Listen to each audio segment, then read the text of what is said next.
Praise the Lord. எப்படி இருக்கிறீங்க? இன்றைக்கும் சங்கீதம் 119 we are தியானித்துட்டு இருக்கோம். The verse 24 it says, the psalmist says, your laws are a delight to me, they give me wise counsel. தமிழில் என்ன போட்டிருக்கேன்னா, உங்களுடைய சாட்சிகள் எனக்கு இன்பமாக இருக்கிறது.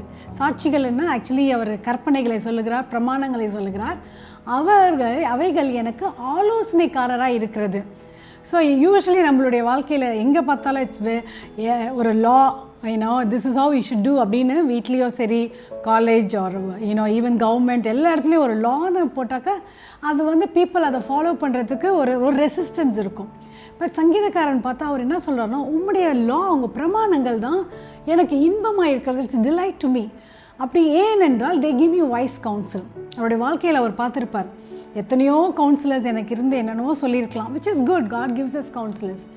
பட் அது எல்லாவற்றையும் நான் கரெக்டாக இல்லையான்னு சரி பார்க்குறதுக்கு கர்த்தருடைய பிரமாணங்களை தான் அவர் பார்த்துருப்பார். இன்றைக்கு we have this huge full Bible. But அந்த காலத்தில் they would have had a very little portion. கர்த்தர் என்ன சொன்னார்னு, ஆனால் அதை அவங்க உறுதியாக பற்றி கொண்டு அதை அவங்க அப்படி பின்பற்றி வரும்போது அவர் சொல்கிறாரு, I don't have to be worried, it's delight to me, எனக்கு கவலை இல்லை. ஹல்லேலூயா.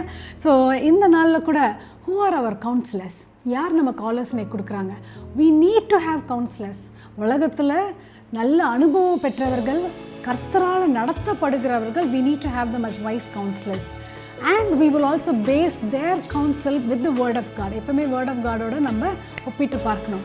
But lot of times we see all around us, கர்த்தருடைய வழியில் நடக்காதவங்கலாம் கவுன்சில் கொடுத்து கர்த்தருடைய பிள்ளைகளை they make them divert. So recently I was outside, சும்மா I was just listening to a conversation. 2 very young girls பேசிக்கிட்டு இருக்காங்க. பார்த்தா ஒரு பொண்ணு இன்னொரு பொண்ணுக்கிட்ட ஃபோர்ஸ் பண்ணுது, நீ போய் அந்த பையனை இந்த இடத்துல மீட் பண்ணு, இப்போவே வர சொல்லு.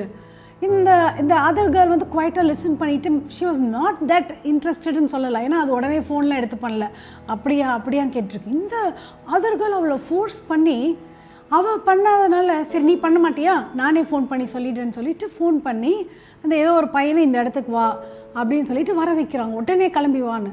So this girl had no idea what to do. அது பாட்டு குவைட்டாக உட்காந்துருக்காங்க. But the other girl was forcing her. So even today lot of people அவங்களுடைய விருப்பத்தை நம்ம மேலே ஃபோர்ஸ் பண்ணி, நீங்கள் இதை செய்யுங்க, அதை செய்யுங்க. Not only young teenage girls, boys மட்டும் இல்லை, பெரியவங்க வளர்ந்தவங்க கூட அவங்களுடைய விருப்பம், அவங்களுடைய ப்ரெஷரை கர்த்தருடைய பிள்ளைகள் மேலே போட்டு கர்த்தருடைய சித்தமே இல்லாமல் இருக்கிறத கூட, இதை வாங்குங்க, அதை பண்ணுங்க, இங்கே போங்க, அதை செய்யுங்க அப்படின்னு சொல்லி people are trying to confuse the people of God. I want to encourage you today. You don't have to be pressured by the people. கர்த்தர் உங்களை செய்ய சொல்கிறாரா, தைரியமாக செய்யுங்க. Because his word will be our ஆலோசனைக்காரராக இருக்கிறாங்க என்று தமிழில் போட்டிருக்கிறது. I pray that God will give you guidance even today. உங்கள் வேலையிலையோ don't be pressured by your colleagues. Even in college உங்கள் ஃப்ரெண்ட்ஸ்லாம் இது பண்ணலான்னு சொல்கிறாங்களா, don't be pressured by them. இது கேட்கலையா, இந்த பாட்டை கேட்கலையா, அந்த படத்தை பார்க்கலையா, இந்த ரெஸ்டாரண்ட் போகலையா, அந்த கெஃபே போகலையா, இதை ட்ரை பண்ணலையா, பீப்புள் இந்த கார் வாங்கலையா, இந்த வீடு வாங்கலையா, உங்கள் பிள்ளைங்க என்ன பண்ணுறாங்க, இன்னும் கல்யாணம் ஆகலையா, all these questions, pressure. But the psalmist says, I delight in your law. I delight. இதுதான் எனக்கு இன்பம், உடைய சாட்சிகள் எனக்கு இன்பம். அதுதான் ஆலோசனைக்காரர். ஹல்லேலூயா. தைரியமாக இருங்க, கவலைப்படாதீங்க, கர்த்தர் உங்களை வழி நடத்துவார். ஜெபிக்கலாம். அன்பின் தகப்பனே, இந்த நாளில் கூட ஒவ்வொருவரையும் கரத்தில் ஒப்பு கொடுக்குறோம். உலகத்தார் யாரும் உங்களுடைய பிள்ளைகளை கர்த்தாவை ப்ரெஷர் பண்ணி தவறான டிசிஷன்ஸ் எடுக்காதபடி காத்துக்கொள்ளுங்க. அவங்க எடுக்கிற தீர்மானங்கள் அவங்களுக்கு சமாதானத்தையும் நம்பிக்கையும் தைரியத்தையும் கொடுக்குற அளவுக்கு கிருபை தாருங்க. இந்த நாளை ஆசீர்வதிங்க. எல்லாரும் உங்களுடைய சமாதானத்தால் நிரப்புங்க, தைரியத்தால் நிரப்புங்க, கர்த்தாவின் நல்ல ஆலோசனையால் நிரப்புங்க. உங்களுடைய வசனம் அப்படியே நிறைவாய் காணப்படட்டும். We give you all the glory. In Jesus' name we pray. Have a wonderful day because he is your counselor. Be blessed.